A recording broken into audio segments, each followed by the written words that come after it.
Trump സർക്കാർ ഇടുത്തി പോലെ ഇന്ത്യക്ക് മേലെ ചുമത്തിയ അധിക ചുങ്കത്തെ പകരച്ചുങ്കം, പ്രതികാര ചുങ്കം എന്നെല്ലാമാണ് പൊതുവെ വിശേഷിപ്പിച്ച് കാണുന്നത്. നരേന്ദ്രമോദിയുടെ പ്രിയപ്പെട്ട സുഹൃത്തായ ഡൊണാൾഡ് ട്രംപ് ഇவ்விதം ഒരു വമ്പൻ പണി ഇന്ത്യക്ക് തരുമെന്ന് കടുത്ത മോദി ട്രംപ് വിമർശകർ പോലും ഒരുപക്ഷെ കരുതി കാണില്ല. അവർ തമ്മിലുള്ള സൗഹൃദം ഇരു രാജ്യങ്ങളും തമ്മിലുള്ള വ്യാപാര ബന്ധത്തിൽ വേണ്ട എന്ന അഭിപ്രായക്കാരനാണ് ട്രംപ് എന്ന് ഉറപ്പായി. ഇന്ത്യൻ വിദേശ വ്യാപാര മേഖലയ്ക്ക് അങ്ങേയറ്റം ഗുരുതര ആഘാതമുണ്ടാക്കുന്ന അമേരിക്കയുടെ പ്രതികാര ചുങ്കത്തെ രാജ്യം എങ്ങനെ നേരിടും? രാജ്യ താൽപര്യം സംരക്ഷിക്കുമെന്ന് പ്രധാനമന്ത്രി നരേന്ദ്രമോദി വ്യക്തമാക്കിയിട്ടുണ്ട്. ട്രംപിനെയും അമേരിക്കയെയും പേരെടുത്ത് വിമർശിക്കാൻ മുതിർന്നിട്ടില്ലെങ്കിലും എന്താകും നമ്മുടെ രാജ്യത്തിന്റെ പദ്ധതി? ആദ്യം RDX റാപ്പിലേക്ക്.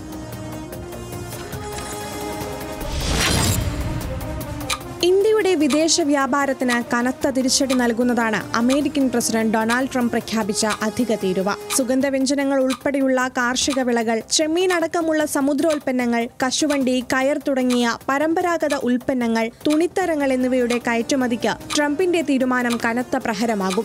രാജ്യത്തെ ടെക്സ്റ്റൈൽ കയറ്റുമതിയെയും അമേരിക്കൻ അധിക ചുങ്കം പിന്നോട്ടടിക്കും. അധിക തീരുവ പ്രഖ്യാപനത്തിന് പിന്നാലെ ഓഹരി വിപണിയിലും ഇടിവ് രേഖപ്പെടുത്തി.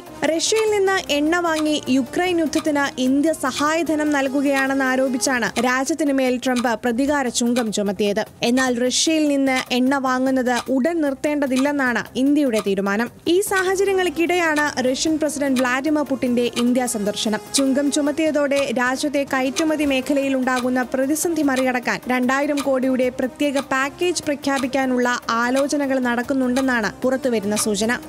RDX ramp news Malayalam.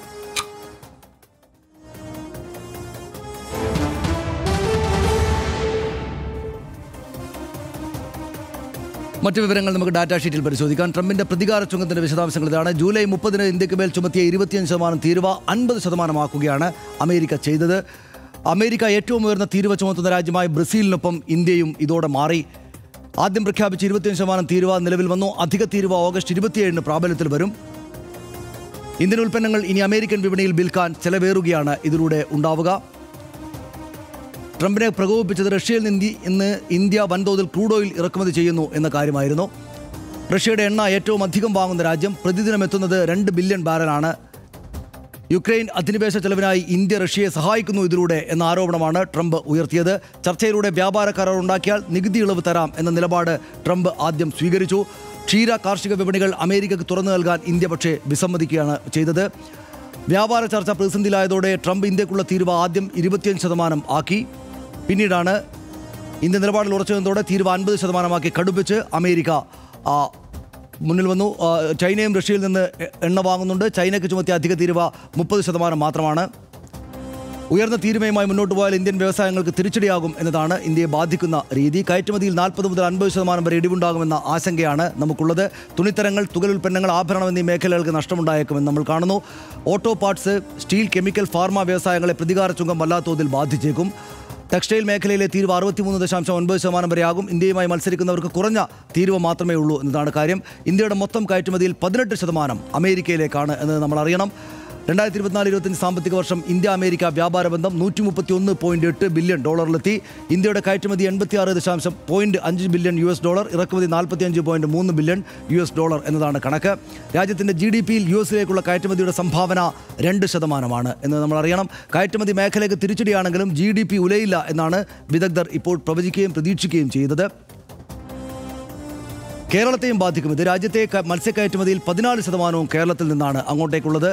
കേരളത്തിലെ ചെമ്മീൻ കെട്ട് കൃഷിയടക്കം പ്രതികാര ചുങ്കം ബാധിക്കുമെന്ന ആശങ്ക ഇതിനകം തന്നെ ആ മേഖലയിൽ പ്രവർത്തിക്കുന്നവർക്കുണ്ട്. സുഗന്ധ വ്യഞ്ജനങ്ങൾ, കയർ എന്നിവ ഏറ്റവും അധികം കയറ്റുമതി ചെയ്യുന്നത് നമ്മൾ അമേരിക്കയിലേക്കാണ് എന്നത് കാണണം. ഹൈറേഞ്ച് മുതൽ തീരദേശം വരെ പരമ്പരാഗത മേഖലയെ ക്ഷീണിപ്പിക്കാൻ ഇത് കാരണമാകുമെന്ന് ഭയപ്പെടുന്നു നമ്മൾ. പ്രതികാര ചുങ്കം ബാധിക്കാത്തവ ഫാർമസ്യൂട്ടിക്കൽ മരുന്നുകളും ക്രൂഡ് ഓയിലും ശുദ്ധീകരിച്ച ഇന്ധനങ്ങളും ഒക്കെയാണ്. പ്രകൃതിവാതകം, കൽക്കരി, വൈദ്യുതി തുടങ്ങിയ ഊർജ്ജോൽപ്പന്നങ്ങൾക്കും ഇളവ് ബാധകമാണ്. കമ്പ്യൂട്ടറുകൾ, ടാബ്ലറ്റുകൾ, സ്മാർട്ട് ഫോണുകൾ എന്നിവയെയും പ്രതികാര ചുങ്കം ബാധിക്കില്ല. പ്രതികാര ചുങ്കം വന്നതോടെ ജൂൺ മാസത്തിൽ അമേരിക്കയിലേക്കുള്ള കയറ്റുമതിയിൽ 4% കുറവ് ഇതിനകം തന്നെയും ഉണ്ടായിട്ടുണ്ട്. രാജ്യം മുൻഗണന നൽകുന്നത് കർഷകരുടെ താല്പര്യത്തിനാണ് എന്ന പ്രതികരണമാണ് പ്രധാനമന്ത്രിയുടെ ഭാഗത്തുനിന്ന് വന്നത്. കർഷകരുടെയും മത്സ്യത്തൊഴിലാളികളുടെയും താല്പര്യങ്ങളിൽ വിട്ടുവീഴ്ച ചെയ്യില്ല എന്നാണ് അദ്ദേഹം പറഞ്ഞത്. വലിയ വില നൽകേണ്ടി വന്നേക്കാം, രാജ്യം അതിന് തയ്യാറാണെന്നും പ്രധാനമന്ത്രി ഇന്ന് തന്നെ പറഞ്ഞു. മോദിയുടെ പരാമർശം യുഎസിൻ്റെയോ ഡൊണാൾഡ് ട്രംപിൻ്റെയോ പേരെടുത്ത് പറയാതെയാണ് എന്നത് നമ്മൾ പ്രത്യേകം ശ്രദ്ധിക്കണം. മോദിയുടെ ശ്രദ്ധ കവരൽ ആലിംഗന നയത്തിൻ്റെ അഗാധ പരാജയമെന്ന് കോൺഗ്രസ് വിമർശിച്ചു. തീരുവ കാര്യത്തിൽ രാജ്യ താൽപ്പര്യങ്ങൾക്കാകണം പ്രഥമ പരിഗണന നൽകേണ്ടത് എന്ന് കോൺഗ്രസ് ഇതിനകം തന്നെ ആവശ്യം മുന്നോട്ട് വെച്ചിട്ടുണ്ട്. ട്രംപിന്റെ പ്രതികാര ചുങ്കത്തിൽ മോദിക്ക് കോൺഗ്രസിനെ കുറ്റം പറയാനാകില്ല എന്ന് ഖാർഗെ പറഞ്ഞു. അമേരിക്കയ്ക്ക് ഇന്ത്യയും 50% പകരച്ചുങ്കം ഏർപ്പെടുത്തണമെന്ന് ശശി തരൂർ ആവശ്യപ്പെട്ടു. അതാണ് അതിലെ ശ്രദ്ധേയമായ ഒരു കാര്യം. അമേരിക്ക അധിക തീരുവ ചുമത്തിയതിന് പിന്നാലെ റഷ്യയോട് കൂടുതൽ അടുക്കാൻ ഇന്ത്യ ശ്രമം തുടങ്ങി എന്ന തരത്തിലുള്ള വാർത്തകളും വരുന്നു. റഷ്യൻ പ്രസിഡന്റ് വ്ളാഡിമിർ പുടിൻ ഈ മാസം അവസാനം ഇന്ത്യയിലെത്തിയേക്കും എന്ന വാർത്ത ഇതിനകം തന്നെ വലിയ വാർത്തയായിട്ട് മുന്നിലേക്ക് വന്നു. ദേശീയ സുരക്ഷാ ഉപദേഷ്ടാവ് അജിത് ദോവലിന്റെ റഷ്യൻ സന്ദർശനം തുടരുകയാണ്. ഇപ്പോൾ അദ്ദേഹം റഷ്യയിലാണുള്ളത്. സന്ദർശനം നേരത്തെ തീരുമാനിച്ചതാണെങ്കിലും പുതിയ സാഹചര്യത്തിൽ സഹകരണം ശക്തമാക്കും. ആ നിലക്ക് കൂടെ കാണണം എന്നാണ് നമ്മൾ കാണുന്നത്. മുമ്പ് യുഎസിലും ഇന്ത്യയിലും നടന്ന ചടങ്ങുകളിൽ ട്രംപിനെ സുഹൃത്ത് എന്ന് വിശേഷിപ്പിച്ച് ഇന്ത്യൻ ജനതയ്ക്ക് പരിചയപ്പെടുത്തിയ മോദിയുടെ പ്രസംഗ ഭാഗം കൂടെ നിശ്ചയമായിട്ടും ഈ RDXന്റെ ഭാഗമായിട്ട് കാണണം. അതിലേക്ക് My friend, India's friend, the President of the United States of America, Mr. Donald Trump. Ladies and gentlemen, I present to you my friend, a friend of India, a great American president, Mr. Donald Trump.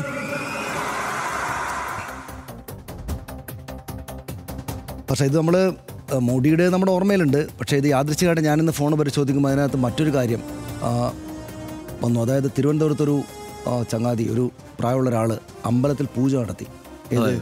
അദ്ദേഹം Donald Trump വിജയിക്കണം എന്ന് പറഞ്ഞിട്ട് അദ്ദേഹം ലോകത്തിൻ്റെയും ഇന്ത്യയുടെയും വലിയ രക്ഷകനാണ്, അതുകൊണ്ട് അദ്ദേഹം വിജയിക്കണം എന്ന് പറഞ്ഞിട്ട് ഒരു BJP-കാരൻ പാവം വലിയ പൂജയൊക്കെ നടത്തി.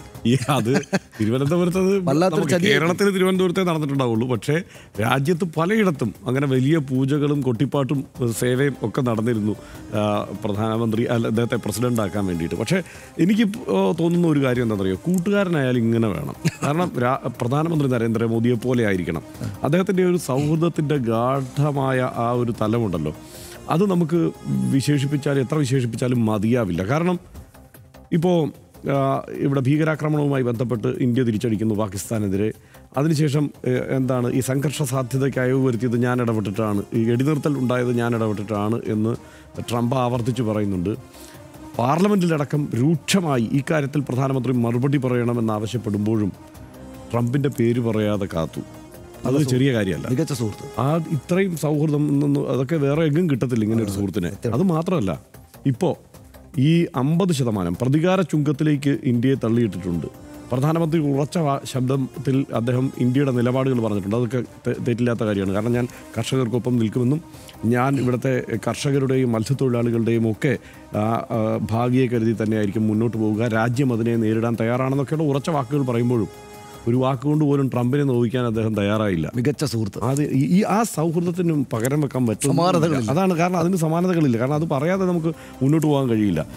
പക്ഷേ ഈ സാഹചര്യത്തെ അതിജീവിക്കാൻ രാജ്യം എന്താണ് ചെയ്യേണ്ടത് എന്നുള്ളത് കൂടി ആലോചിക്കണമല്ലോ. കാരണം ഇത് ഇത്രയേറെ സൗഹൃദം കാണിച്ചിട്ടും കച്ചവടം മാത്രമാണ് ട്രംപിൻ്റെ ഏറ്റവും പ്രധാനപ്പെട്ട ഉന്നം എന്ന് പറയുന്നത്. കച്ചവടം തന്നെയാണ്. മാത്രമല്ല ഈ ഇന്ത്യ ഏതെങ്കിലുമൊക്കെ തരത്തിൽ ആ മട്ടിൽ ഈ പ്രദേശത്ത് ഒരു പരിധിക്കപ്പുറത്ത് ശക്തി ആർജിക്കുന്നത് ദീർഘകാലമായി അമേരിക്കയുടെ താല്പര്യമല്ല. പക്ഷേ ട്രംപും പ്രധാനമന്ത്രി നരേന്ദ്രമോദിയും തമ്മിലുള്ള ഒരു ഐക്യപ്പെടൽ, അതിൻ്റെ ഭാഗമായുള്ള ഒരു വ്യാജമായി സൃഷ്ടിക്കപ്പെട്ട ഒരു സൗഹൃദം, അതിനപ്പുറത്ത് ഒരു കാലത്തും ഇന്ത്യയും അമേരിക്കയും ഈ മട്ടിൽ സൗഹൃദത്തിലായിട്ടില്ല, ആകാൻ പാടില്ലാതാനും. കാരണം ആകാവുന്ന ഒരു സാഹചര്യമല്ല ഭൂമിശാസ്ത്രപരമായും ഈ അന്താരാഷ്ട്ര താല്പര്യങ്ങൾ കണക്കിലെടുക്കുമ്പോഴും ഒക്കെ ഉള്ളത്.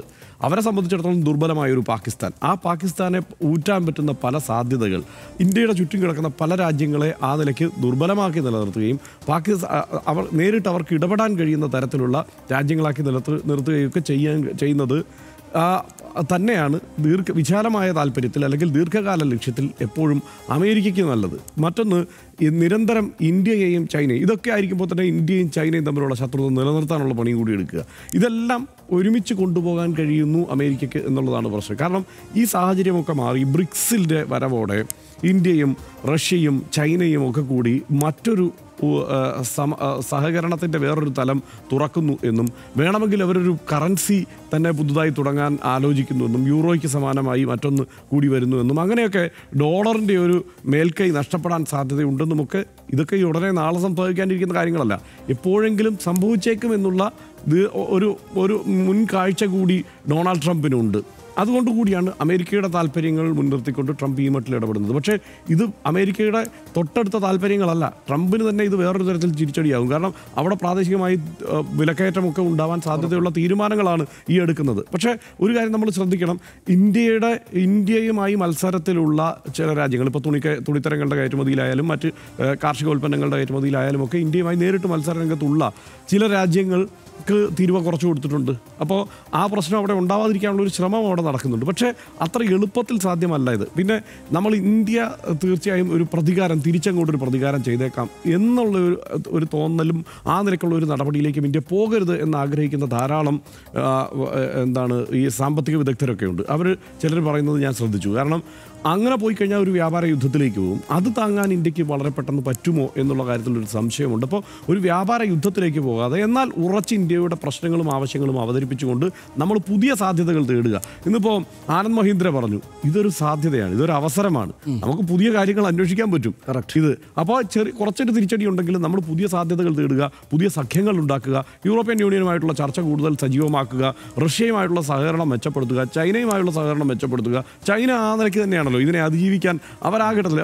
അവർ ആ ചൈനീസ് നേതൃത്വത്തിൻ്റെ ബോഡി ലാംഗ്വേജിൽ എവിടെയെങ്കിലും ഒരു തിരിച്ചടി നേരിട്ടു എന്നുള്ള സാധനം അവർ കാണിക്കാതിരിക്കാൻ ബോധപൂർവം തന്നെ ശ്രമിക്കുന്നുണ്ട്. അപ്പോൾ അതുകൊണ്ട് നമുക്ക് ഇപ്പോൾ റഷ്യയുടെ ഇന്ധനം നമുക്ക് ആവശ്യമുണ്ട്.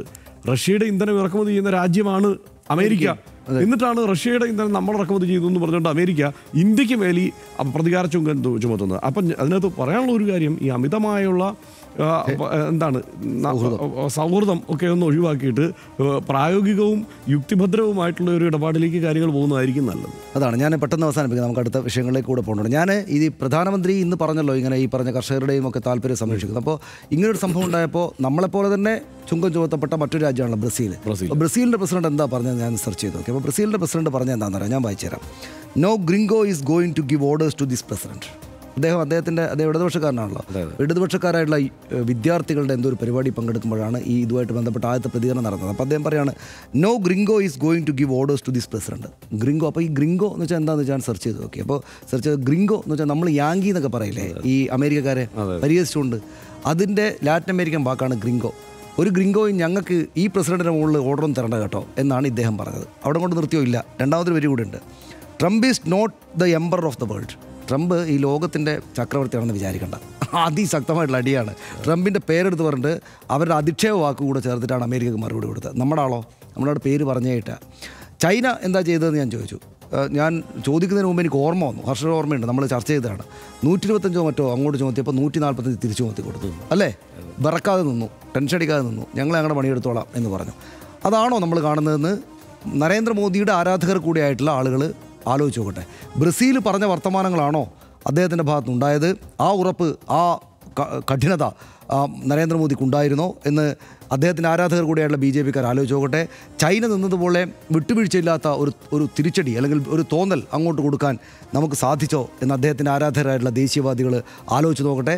ശരിയാണ്, അങ്ങനെ ചെയ്യേണ്ടതുണ്ടായിരിക്കില്ല. ചിലപ്പോൾ നമ്മുടെ ഒരു ലൈന് നമുക്ക് ഗുണകരമാകുന്ന കാര്യം കുറച്ചുകൂടെ സോഫ്റ്റായിട്ട് നിൽക്കുന്നതായിരിക്കാം. പക്ഷേ ഇവിടെ ആഭ്യന്തര എതിരാളികളോട് പാർലമെൻറ്റിലൊക്കെ ഏത് വിധേനയും അടിച്ചു നിൽക്കുന്ന ഈ ആളുകൾ ഈ ചങ്ങാതി ഇമാതിരി കളി കളിക്കുമ്പോൾ എന്തുകൊണ്ടാണ് രണ്ട് വർത്താനം പറയാത്തത് എന്ന തോന്നൽ സ്വാഭാവികമായിട്ടും നമുക്കാകെ തന്നെയും വരും. അത് ആ നിലക്ക് കുറച്ചുകൂടെ കാര്യമായിട്ട് ഇപ്പം ഞാൻ ഹർഷം നേരത്തെ തുടങ്ങിയത് ഈ സൗഹൃദം എന്നതിൽ അടിയുറച്ച് നിൽക്കുന്ന ആളാണ് നരേന്ദ്രമോദി എന്ന് പറഞ്ഞുകൊണ്ടാണല്ലോ. അപ്പുറത്തുള്ള ആളെ നോക്കിയാൽ ദേശീയവാദം എന്നതിൽ അടിയുറച്ച് നിൽക്കുന്ന ആളാണ് ട്രംപ്. അയാളുടെ രാജ്യത്തിൻ്റെ കളി വിട്ട് അയാൾക്കൊരു പരിപാടിയില്ല. അയാൾ ആ പരിപാടി ഇങ്ങോട്ട് അതാ ചുങ്കം വെച്ച് ചെയ്യുന്നത്. അപ്പോൾ ദേശീയവാദത്തിൽ നരേന്ദ്രമോദി അദ്ദേഹത്തിൻ്റെ ട്രംപിനോടുള്ള സൗഹൃദത്തിൽ എത്രമാത്രം ഉറച്ചാണോ അത്ര കുറച്ചാണ് അദ്ദേഹം കച്ചവടത്തിലും അയാളുടെ ദേശീയവാദത്തിലും എന്നുകൂടെ നമ്മൾ കാണുകയാണ്. രണ്ടാം ലോകമഹായുദ്ധശേഷം ലോകം നേരിട്ട വലിയ പ്രതിസന്ധികളിലൊന്നായിരുന്നു ശീതയുദ്ധം. വൻ ശക്തികളായ അമേരിക്കയും സോവിയറ്റ് യൂണിയനും പലവട്ടം മുഖാമുഖം വന്നു. ലോകം ഇരുചേരിയായി വിഘടിച്ച് നിന്ന് പരസ്പരം പൊരുതി. നയതന്ത്ര ഇന്ത്യ അനുവർത്തിച്ചത് ഇരുചേരികളുടെയും ഭാഗമാകാതെ ചേരിചേരാ നയം സ്വീകരിക്കുക എന്നതായിരുന്നു. സോവിയറ്റ് യൂണിയൻ്റെയും അമേരിക്കയുടെയും ബഹുമാനവും സഹായവും പലവട്ടം നമുക്ക് കിട്ടി. സുചിന്തിതമായ ആ നെഹ്റുവിയൻ പാരമ്പര്യം USSR തകർച്ചയ്ക്ക് ശേഷവും പുതിയ ശാക്തിക ബലാബലങ്ങളുടെ ഉദയത്തിന് ശേഷവും ഇന്ത്യ തുടർന്നു. പക്ഷേ 2014 നരേന്ദ്രമോദി സർക്കാർ വന്ന ശേഷം അമേരിക്കയോട് കൂടുതൽ അടുക്കാനാണ് ഇന്ത്യ ശ്രമിച്ചത്. ഇന്ത്യയുടെ പുത്തൻ സ്നേഹത്തെ അമേരിക്ക കണ്ടത് പക്ഷേ കച്ചവട കണ്ണോടെയും. ഇപ്പോൾ എല്ലാ അന്താരാഷ്ട്ര മര്യാദയും നഗ്നമായി ലംഘിച്ചുകൊണ്ട് ഇന്ത്യൻ അഭിമാന ബോധത്തെ തന്നെ പ്രഹരിച്ചുകൊണ്ട് അമേരിക്ക നമുക്ക് പ്രതികാര ചുങ്കം ചുമത്തുന്നു. രാഷ്ട്രതന്ത്രജ്ഞത എന്നത് എത്ര വലിയ സങ്കല്പവും പ്രയോഗശാസ്ത്രവുമാണെന്ന് ഈ നിമിഷം നമ്മൾ വീണ്ടും ഓർക്കുന്നു. രാജ്യം എവിടെ അതിൻ്റെ സ്വീകരണ മുറിയൊരുക്കണം, എവിടെ കലവറ പണിയണം, എവിടെയാകണം അടുക്കളയും കിടക്കരയും, എങ്ങനെ സുഹൃത്തുക്കളെ തെരഞ്ഞെടുക്കണം, എന്താണ് ബന്ധങ്ങളുടെ അതിരുകൾ അരുതുകൾ എന്നെല്ലാം യുക്തിഭദ്രമായി തീരുമാനിക്കാൻ ഇനിയെങ്കിലും നമുക്കാകട്ടെ.